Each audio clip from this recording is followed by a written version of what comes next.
So here we go, enhancing communication with human design. So whip out your charts, whip out your loved ones' charts. Let's look at communication, and let's look at communication in the context of charts.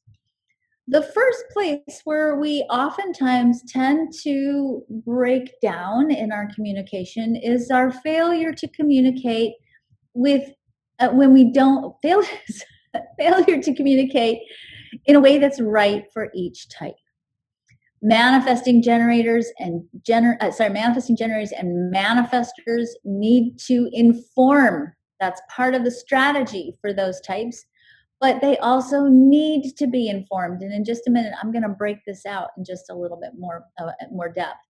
Remember that the strategy for the manifestors and the manifesting generators is to take stock of who's going to be impacted by their actions and to make sure that they are informing, so that when they inform, people know what to expect. They're not hit by this blast of moving creative energy that can oftentimes be confusing or distracting or even destabilizing if you don't know what's coming.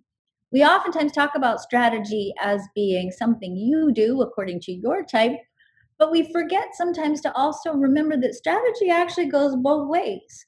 That not only do manifestors and manifesting generators need to inform, but they also need to be informed.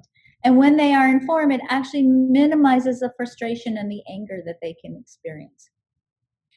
Generators and projectors need to be asked, invited, or recognized. And in just a minute, I'm going to break that down for you into more specifics, because you want to be mindful of how you ask a projector, because you don't want to kick your projector back into their conditioned sacral response. Nobody by design is designed to be told what to do, even kids, by the way.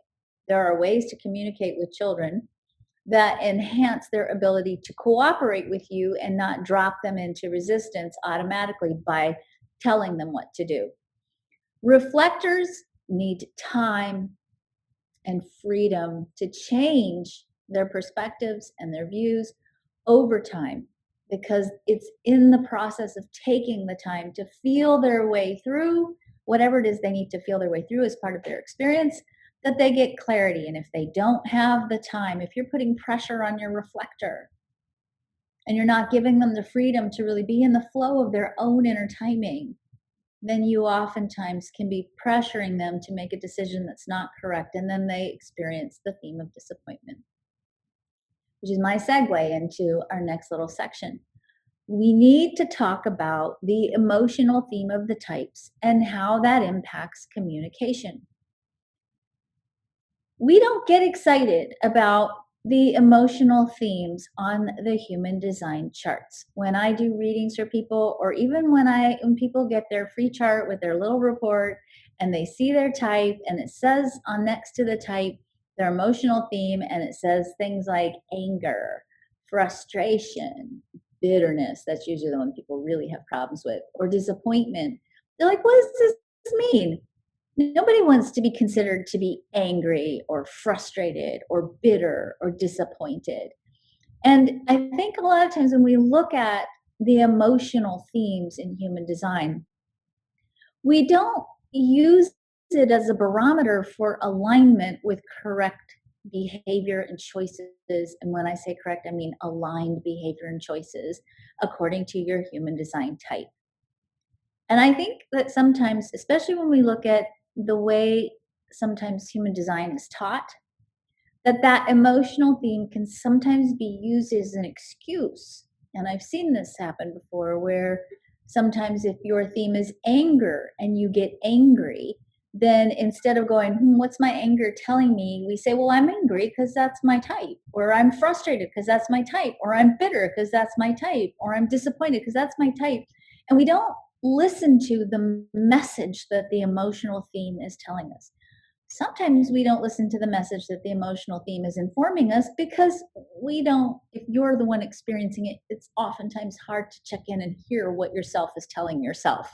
The truth is, when you are in partnership with someone and they understand your human design type and they understand the emotional theme of your type, it's really beautiful when somebody who loves you can see you getting into the emotional theme of your type, for them to be able to say, hey, there's this thing going on here with you and your emotional energy.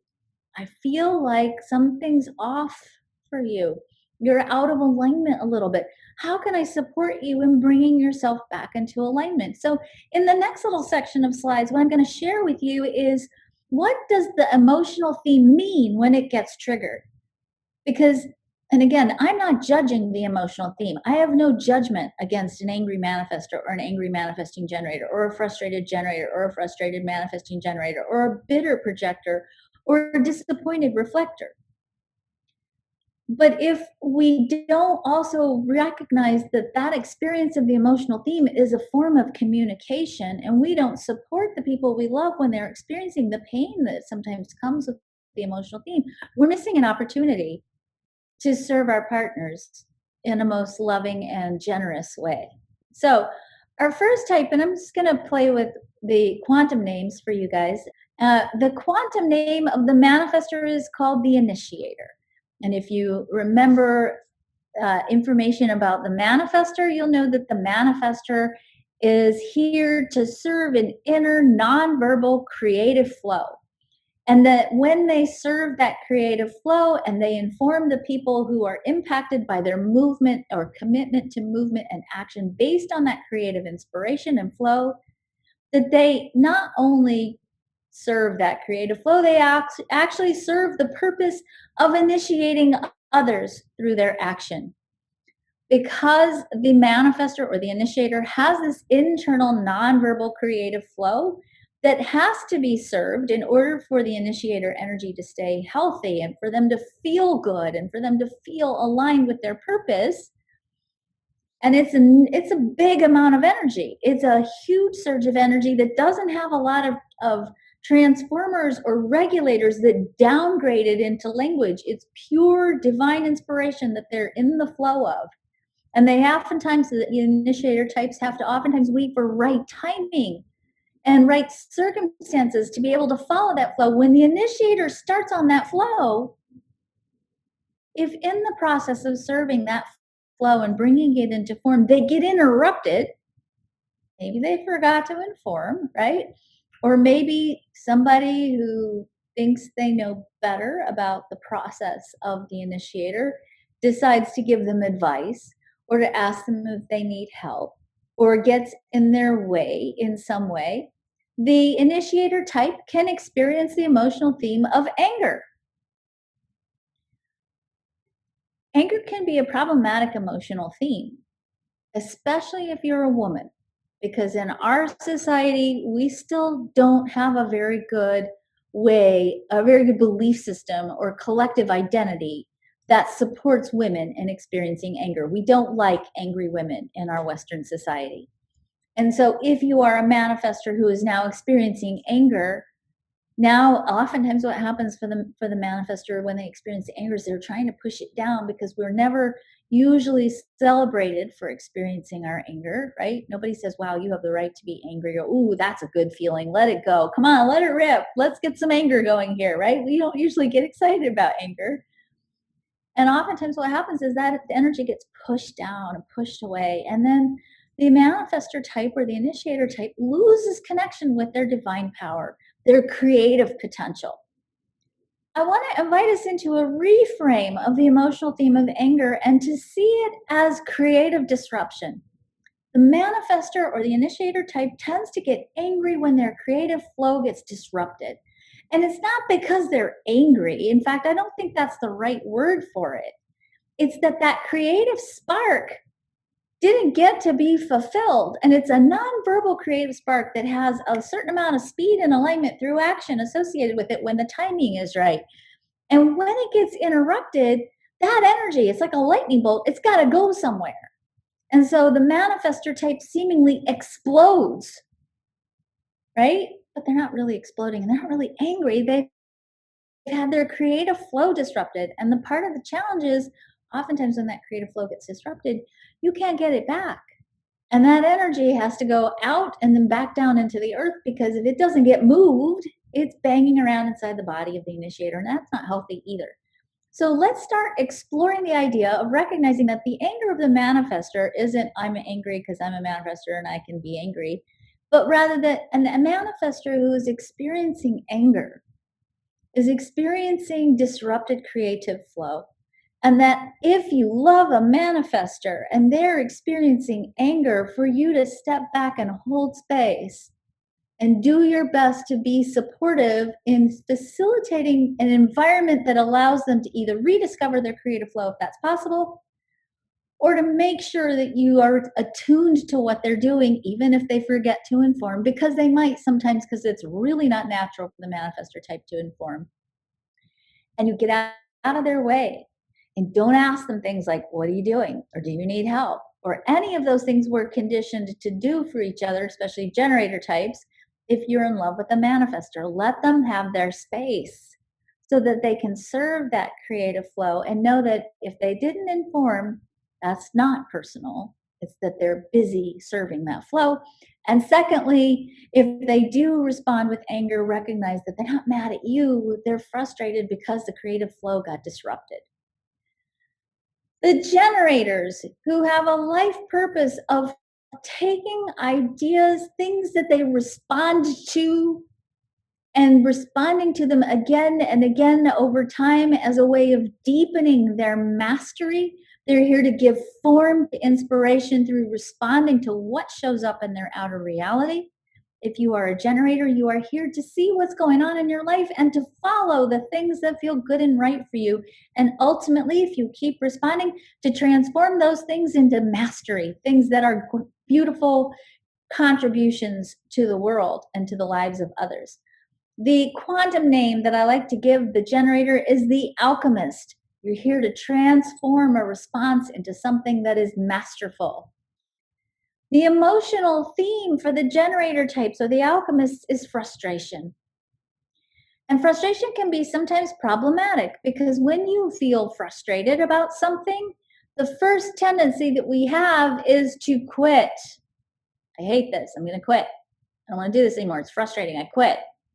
Right? And when we quit, what happens is we never get the opportunity to keep following through on that momentum to let it reach its state of mastery, its state of excellence, the fulfillment of its expression.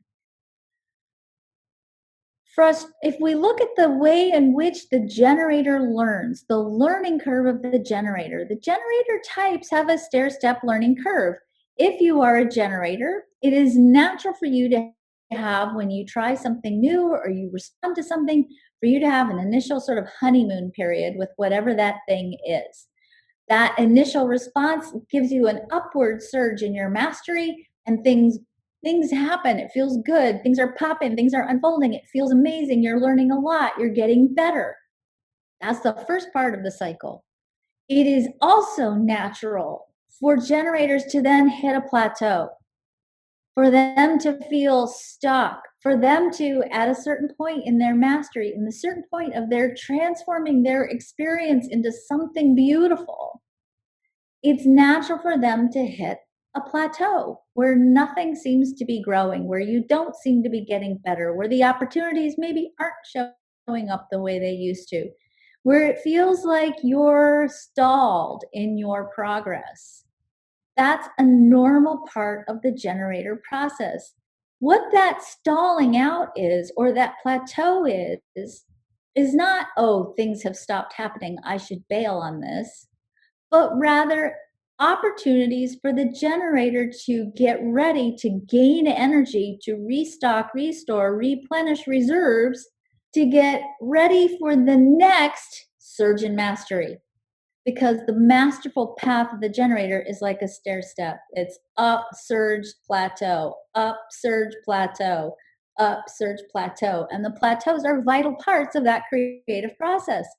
Well, what happens a lot of times with the generator types is they hit that plateau and they go, oh, it's not working, I quit. And then they start over and they have another surge in mastery and then they hit a plateau and then they quit.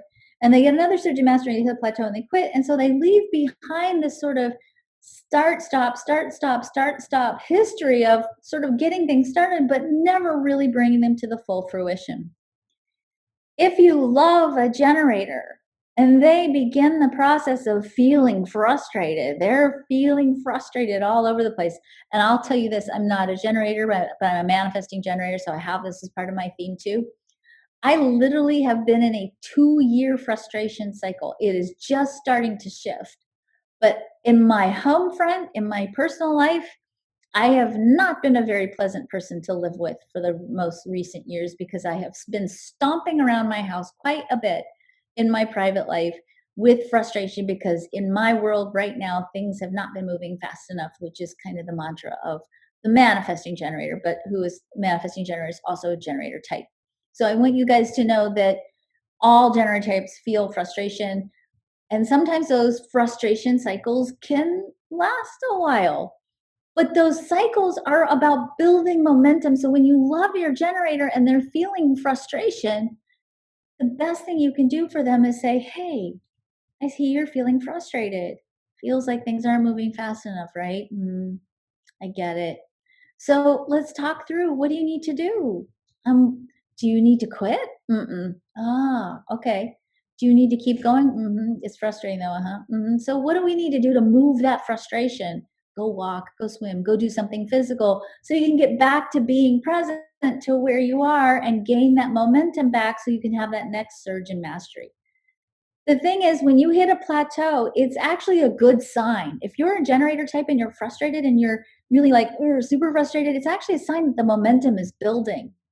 And if you quit, you don't give yourself the gift of waiting for that next level of breakthrough. So it's good if you have people in your lives who get that about you, who can hold you to staying in that plateau or check in with you to make sure through responding that maybe it's time for you to quit. Sometimes it is time to quit. I'm not saying don't ever quit. Sometimes it is time to quit. But oftentimes for the generator types, we quit too soon and we don't get to have that next breakthrough that leads us to the next level of mastery. Again, remember that when you have a generator in your life and they are feeling frustrated, it's not personal. And sometimes it bleeds out everywhere. I can assure you that this is true, and I am sorry. I wish my family was watching this because I would be apologizing to them yet again to say, I'm sorry. Sometimes it bleeds everywhere. The manifesting generators, who I like to call my time benders.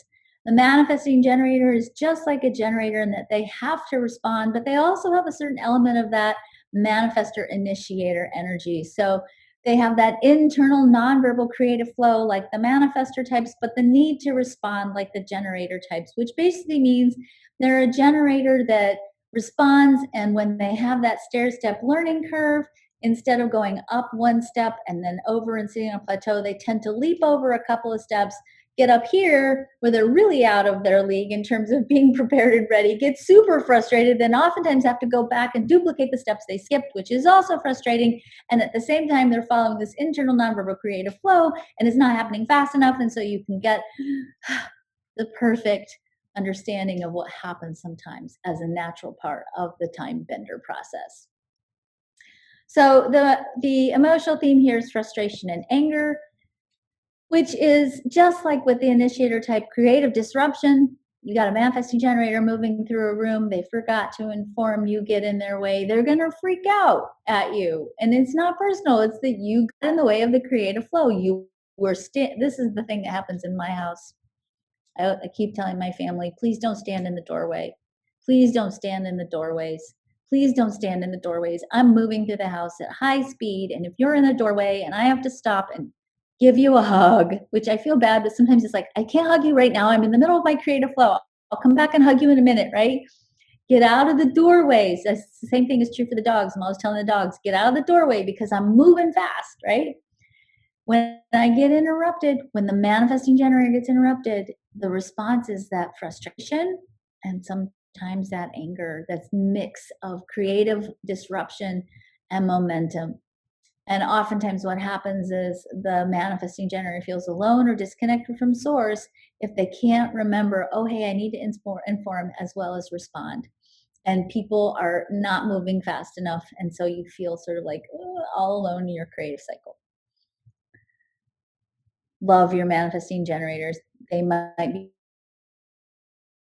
but they also feel frustrated.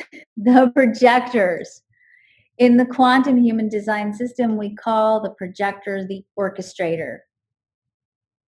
The projector has the role of managing and guiding and directing others and gets placed through recognition and invitation with the right people who value what they have to say and who support them in sharing their wisdom and their knowledge, because it's through the transmission of their wisdom and knowledge that the orchestrator gives the people that they are here to manage the information they need to minimize frustration, anger, to support and facilitate the gathering of momentum, the fulfillment of creative potential, and the expansion of mastery in the world. That is the role of the orchestrator.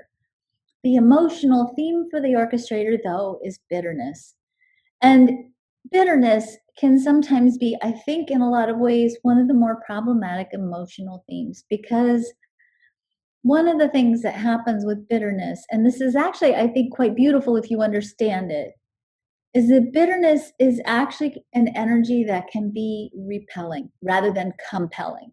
When we bump into a bitter projector and they start exploring their bitterness out loud, that energy can oftentimes push you away from the projector, which is obviously the opposite of what the projector is really wanting. The reason why bitterness is repelling instead of compelling is that a projector who is bitter is telling you unconsciously two things. Number one, they are saying to you, I'm tired. I don't have the energy that everybody else has. I don't have the energy to pretend to be a generator or a manifester and go out in my life and surge and create and do things the way other people do. And I don't have the energy to even engage in the dialogue that we want to have right now. Number two, the projector is saying one other thing. They are oftentimes saying, I don't value myself enough to go home and take care of myself. Or I'm struggling with my sense of value in the world because I don't create like the rest of the types do. I don't create in the way society has been conditioning me to create. And in the way in which society has been teaching me, I have learned somewhere along the way that it's not okay for me to be how I am. If your projector love is bitter, they are unconsciously asking you to help them with their energy, to remind them that it's okay, that they are precious and valuable enough to rest, and that in fact, the world needs them to rest, because rested, restored, replenished, renourished, restocked, rejuvenated projectors have tremendous value to give the world. Depleted and exhausted projectors are still inherently valuable. They're valuable because they exist, but they oftentimes need a reminder that it's okay to rest, that it's okay to restore their energy first before they go back out into the world and create. So pay attention when your projector loves talk to you, and when they begin sometimes talking through the tone or through the emotional voice of bitterness. Stay attuned to that, because that energy, even though it can be repelling, is actually a call to you as someone who can see the bigger picture, who loves a projector, that this projector might need extra support, that projector might need extra love, a little extra reminding about take a rest, take a pause. And maybe part of what needs to be explored in the dynamic of the relationship is, how does the resource management need to shift so that the projector gets access to the resources they need to be able to restore their energy, so that they can come back and contribute the nature of the brilliance and the gift that they have to bring to the world. Our last types are reflectors, who have a role in the world to reflect back to the collective how we're doing on our path of evolution. It's through the mirror of the reflector that we see the health of our community, the wellness of our community, this level of alignment of our community. It's through that reflection that we have the opportunity collectively to calibrate ourselves. If we see our reflector is not happy, then we need to look at what's going on with us collectively that's creating environment that's keeping the reflector reflecting back to us unhappiness. As such, the reflector is our calibrator type. We need our reflectors to facilitate for us calibrating where we are on our alignment with our evolution collectively. The emotional theme of the reflector is disappointment. If you go back and you remember that the reflector chart is got all 9 centers undefined or white or open, and that anything in your chart that is white or open has the potential to amplify energy. And you think about this reflector with this 9 centers open being able to amplify 9 different archetypal themes in their open centers, and through that amplification to become deeply wise about how that energy works. When we think about the reflector from that point of view, we see that a reflector is a being who is wearing an energy suit that has the capacity to deeply see, know, experience, and feel the full potential of the human condition. And as such, they're here to reflect what they're seeing in the current reality through the lens of their knowingness of that potential. And that knowingness about that potential can sometimes be disappointing. It's hard when you can see what is truly possible for humanity and you look at what humanity is currently doing to maybe not be disappointed. So, recognizing if you love a reflector, that sometimes that disappointment is not personal, but rather a disappointment in humanity that comes from the ability to innately see the full potential of the human condition. And that, secondly, on a more personal level, because the reflector decision making process takes time, sometimes a lot of time, because a reflector, when they need to make a choice, they have to tease through all these different options, all these different energies, and the changeable experience of their own energy based on the movement of the moon. That if they're not given the freedom and the support and the love to take the time they need to make a good choice, sometimes from the pressure of the need to make a choice quickly, they make a choice that isn't good for them. And then they're forced to either deal with the consequences of that choice or they have to back out and find a different opportunity for themselves. And that can also lead to the experience of disappointment. Imagine that you wanted something in your life and you wanted it to show up in a certain way, and you got maybe an opportunity to create it. You saw the potential of the opportunity to create it, but it wasn't exactly the right opportunity, but you didn't have enough time to really feel your way into whether that was the right opportunity or not. And it got threatened. Maybe there was pressure to make a decision quickly and you leapt into it against maybe your better knowingness, but you did it anyway because our society moves way faster than you do. And now you're forced to deal with the consequences of this choice that you made, and you're disappointed because you wanted something else. You had a picture of something different, something better, but you didn't have the time to really feel your way into whether that was correct or not. So when our reflector loves are disappointed, we need to talk to them about it must be really hard to know the full potential of humanity and to feel the pain of the world. How can I love you better while you experience this? And number 2, we need to do our best to diligently encourage our reflector loves to take their time or to craft an environment that supports them in giving them the time that they need to make good and strong choices.